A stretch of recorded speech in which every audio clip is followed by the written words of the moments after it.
사랑하는 우리 구독자 여러분, 건강드림 시니어입니다.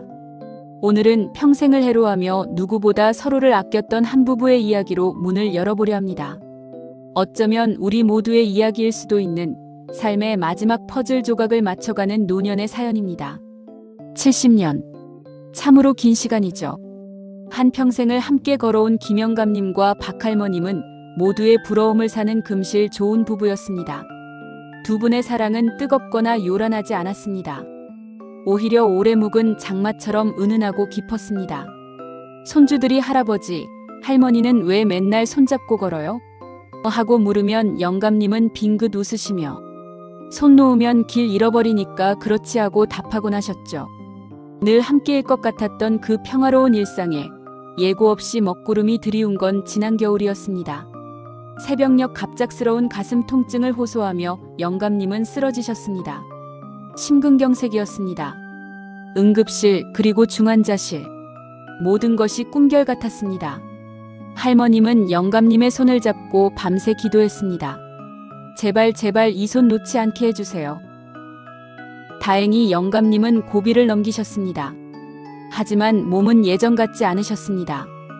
병실에 누워 멍하니 천장만 바라보시는 영감님, 그 옆을 지키는 할머님, 그리고 뿔뿔이 흩어졌던 자식들이 하나둘 모여들기 시작했습니다. 하지만 이 만남은 반가움보다는 냉기와 불안으로 가득했습니다. 큰아들은 아버지 병원비는 어떻게 할 건지부터 물었습니다. 둘째 며느리는 우리 집은 형편이 어려운데라며 한숨을 쉬었고, 딸은 엄마 혼자 간병하기엔 무리라며 요양병원을 알아보자고 했습니다. 각자의 걱정과 부담이 뒤엉키며 병실 공기는 점점 더 무거워졌습니다. 할머님은 영감님 앞에서 애써 웃으셨지만 자식들의 대화가 오고 갈 때마다 가슴에 꽂히는 비수 같았습니다. 특히 할머님을 가장 아프게 한 건 오랜 시간 헌신해온 자신의 노고를 알아주지 않는 것 같다는 서운함이었습니다. 내가 평생 자식들 뒷바라지하느라 내 몸 하나 돌보지 못했는데 이제 와서 다들 남일처럼 말하는구나. 할머님은 밤늦도록 홀로 병원 복도를 걸으며 눈물을 훔치셨습니다. 반면 영감님은 달랐습니다. 자식들한테 짐이 되기 싫다며 퇴원을 서두르셨습니다.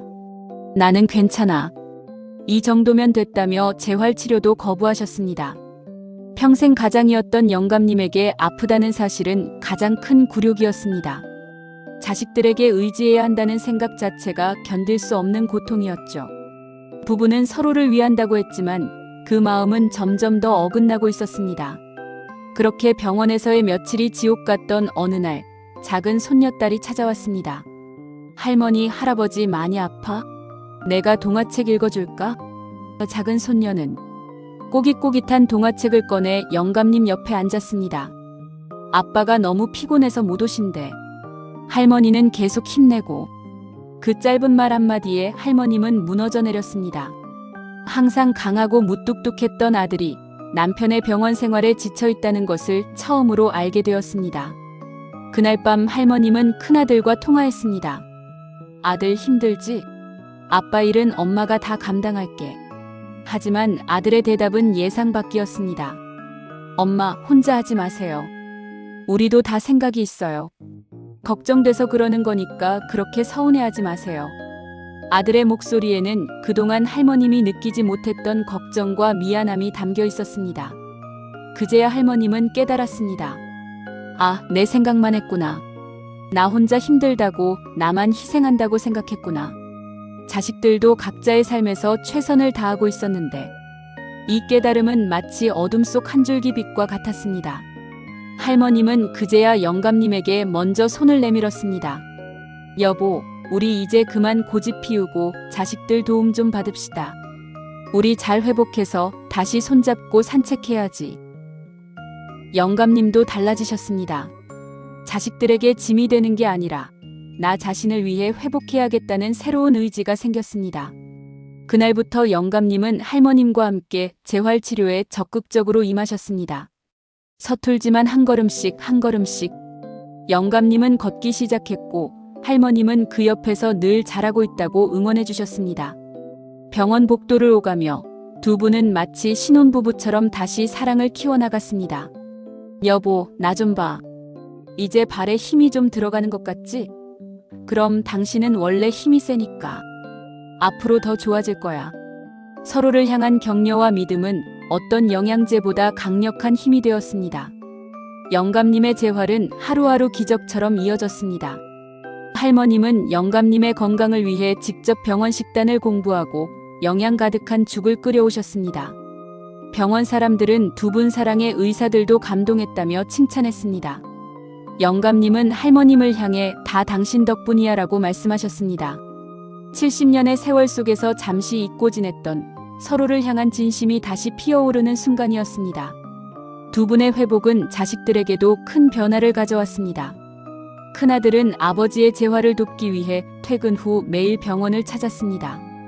딸은 엄마가 힘들 때면 달려와 어깨를 주물러 주었습니다.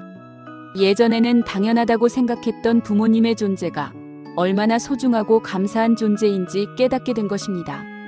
다음에 또 이런 일이 생기면 우리 모두 함께 힘을 합쳐야겠다는 끈끈한 가족애가 다시 싹트기 시작했습니다. 드디어 영감님은 퇴원하셨습니다. 다시 돌아온 집. 어색함도 잠시, 두 분은 그동안 미뤄두었던 이야기들을 나누며 행복한 시간을 보냈습니다. 영감님은 할머님을 향해 다시 태어난 것 같다고 말씀하셨습니다. 할머님은 나도 당신 덕분에 내 인생을 다시 찾은 것 같다고 화답하셨죠. 두 분은 이제 매일 아침 함께 동네 공원을 걷습니다. 그 손을 잡고 걷는 발걸음은 예전보다 느리지만 그 어떤 젊은 연인들보다 견고해 보입니다. 이제 다시는 손 놓지 않을게. 영감님의 목소리는 떨렸지만 할머님은 그 말의 무게를 온전히 느낄 수 있었습니다. 황혼의 사랑은 그렇게 다시 시작되었습니다. 이것은 단지 한 부부의 이야기가 아닙니다. 우리 모두가 겪을 수 있는 삶의 한 페이지입니다. 늙는다는 것은 혼자 힘으로 모든 것을 해낼 수 없다는 것을 인정하는 용기가 필요한 일입니다. 그리고 가족에게 손을 내밀고 도움을 받는 것을 부끄러워하지 않는 겸손함이 필요한 일입니다. 이 사연을 통해 우리는 깨닫습니다. 노년의 건강은 단순히 몸의 회복만을 의미하지 않습니다. 마음의 회복 그리고 가족과의 관계 회복까지 포함하는 것입니다. 가장 가까운 사람의 손을 잡는 것. 그 작은 용기 하나가 우리 인생의 마지막을 가장 아름답게 만들어줄지도 모릅니다. 오늘 사랑하는 사람에게 먼저 손을 내밀어 보세요. 그리고 말해주세요. 나와 함께 걸어줘서 고맙다고. 인생은 걷기 여행과 같습니다. 가끔 넘어지기도 하지만 함께하는 이가 있다면 다시 일어설 수 있습니다. 사랑은 나이 들수록 더 깊어지는 법입니다. 건강한 시니어의 삶, 우리 모두 함께 만들어가요.